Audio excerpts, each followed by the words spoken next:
A paz do Senhor, meus irmãos. Bom dia, boa tarde, boa noite. Não sei a hora que você vai ver o vídeo, mas que Deus abençoe você desde já. Amém? Meus irmãos, eu tenho uma palavra hoje e eu quero fazer também nos próximos vídeos falando um pouco sobre ambição. Assim, sobre ambição. Mas eu gostaria de focar nesse vídeo específico sobre Geazi, que era ajudante do profeta Eliseu.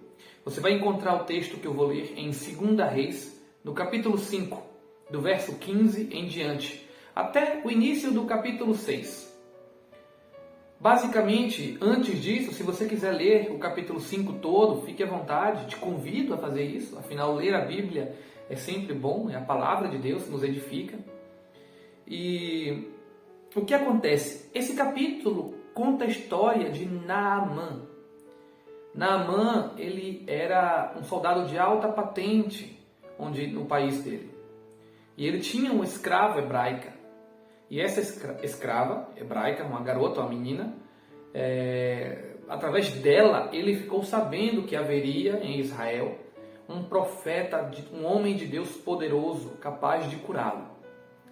Acreditando nisso, Naamã vai até o seu rei e pede uma dispensa para que ele pudesse encontrar esse profeta.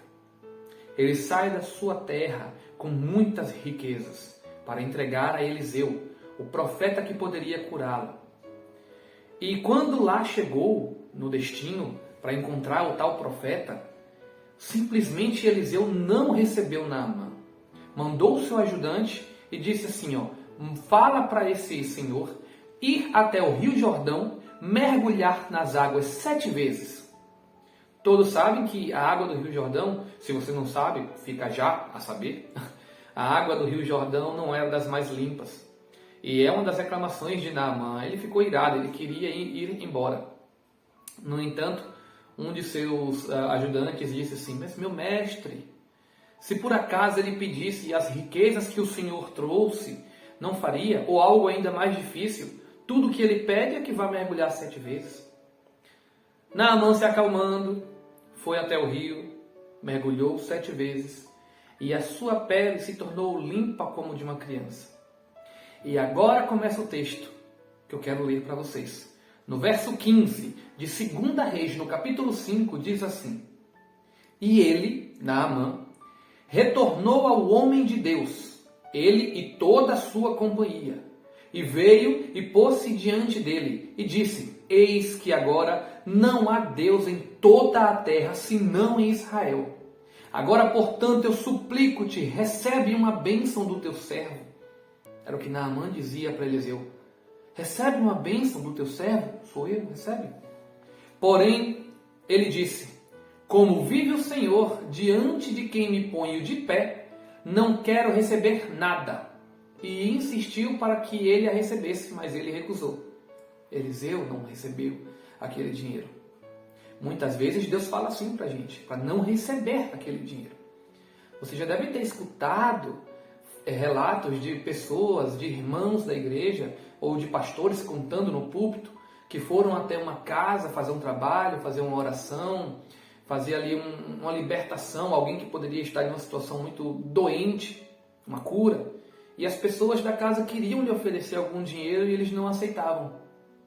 Muito bem, muitas vezes Deus fala para a gente não aceitar. Foi o caso de Acã.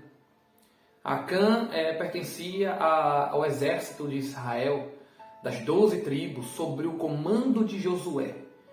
E quando eles foram entrar em Jericó, Deus disse, não peguem nada. Mas Acã resolveu pegar prata e capa e algumas outras coisas que tinham ali. Quando Deus disse a todos eles, entrem lá, mas não peguem nada. A mesma coisa aqui aconteceu. A ordem que Eliseu recebeu de Deus, com certeza foi, não pegue e não aceite nada. E foi assim que Eliseu fez, eu não quero nada, segue teu caminho. Verso 17, e Naamã disse, não se dará nada então. Ok, tudo bem.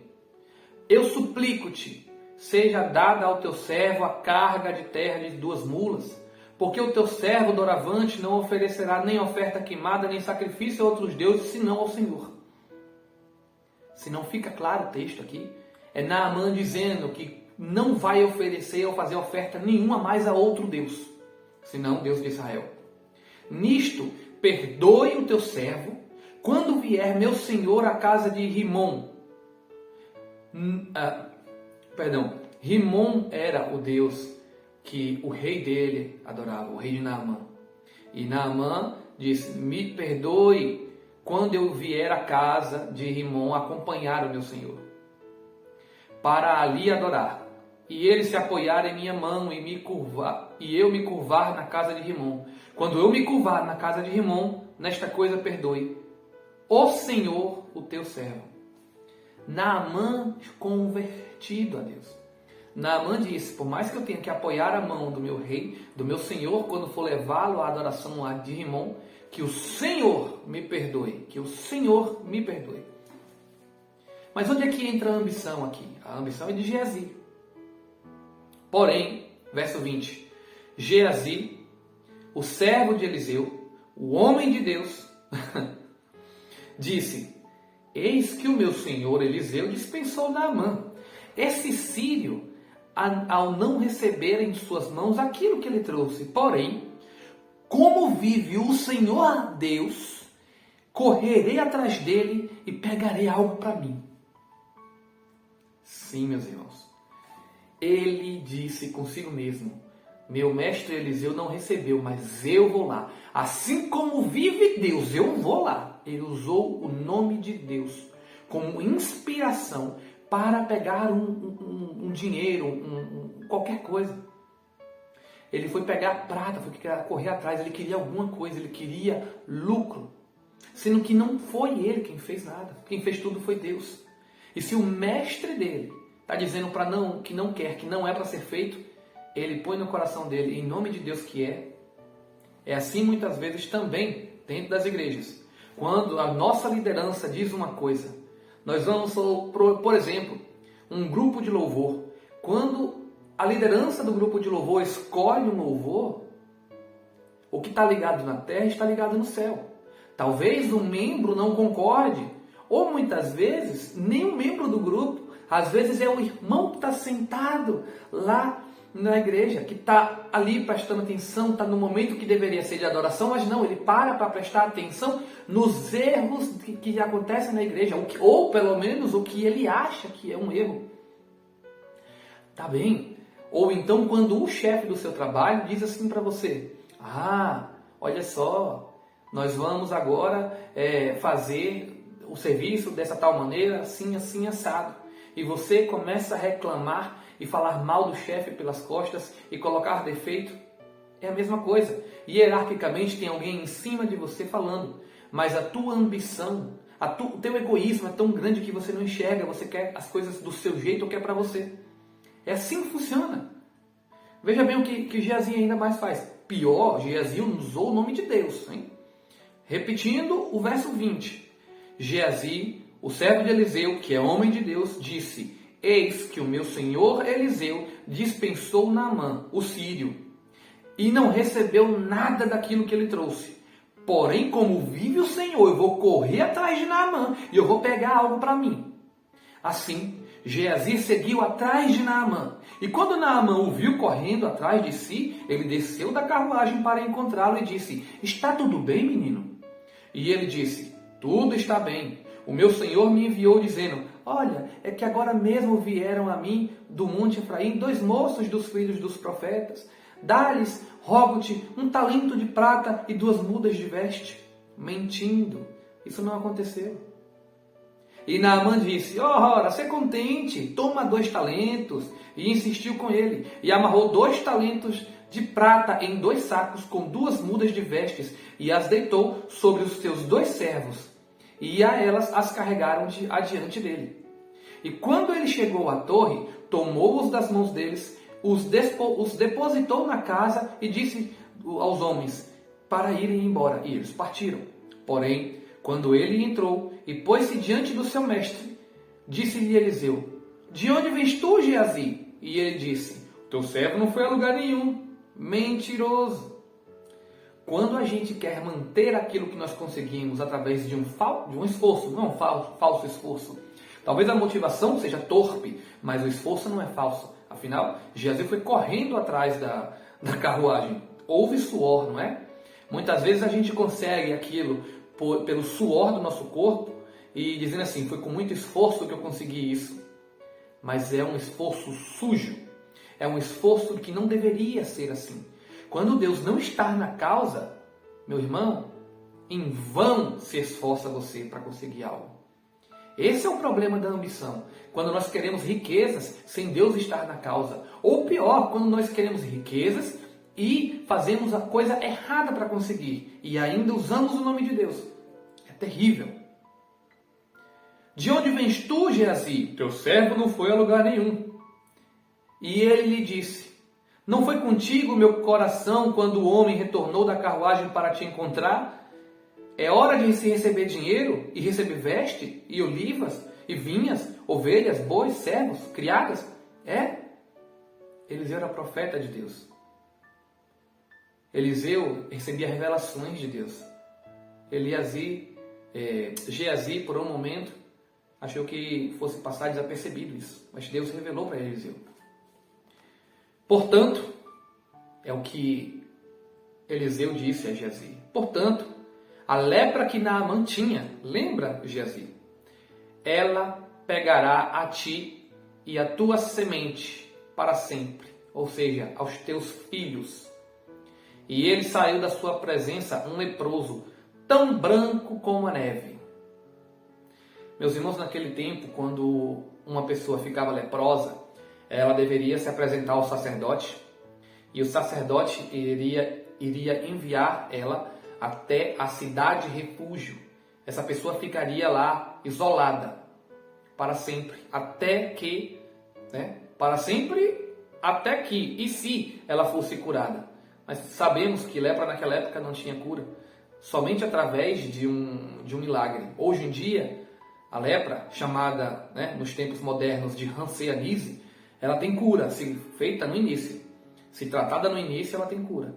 Depois fica muito difícil. E meus irmãos, Geazi não pôde desfrutar de nada. E nem os seus filhos, porque até a semente dele pegou lepra. Toda a geração de Geazi, até os filhos e futuros filhos. E no capítulo 6, é onde mais dói o coração ler. No capítulo 6, verso 1, diz assim, os filhos dos profetas disseram a Eliseu, eis que agora o lugar onde habitamos contigo é demasiadamente apertado para nós. Vamos, nós te rogamos até o Jordão, e de lá tome cada homem uma viga, e façamos ali um lugar onde nós possamos habitar. E Eliseu respondeu, ide vós. Sabe o que aconteceu aqui, meus irmãos? Todos os ajudantes de Eliseu, que já eram numerosos, cresceram tanto que pediram ao mestre que pudessem ter um local para morar, e o mestre Eliseu disse, podem ir. Os profetas, a escola dos profetas, que foi fundada provavelmente por Samuel lá atrás, tinha crescido de tal maneira, Deus abençoou aquela obra de tal maneira, que Geazi poderia ter sido um grande líder, talvez receber aí o dom do Espírito que estava em Eliseu em si mesmo, mas o seu coração não estava nas coisas de Deus. A ambição de Geazi estava nas coisas da carne, nas riquezas deste mundo, e não nas riquezas divinas, e não no crescimento da obra de Deus.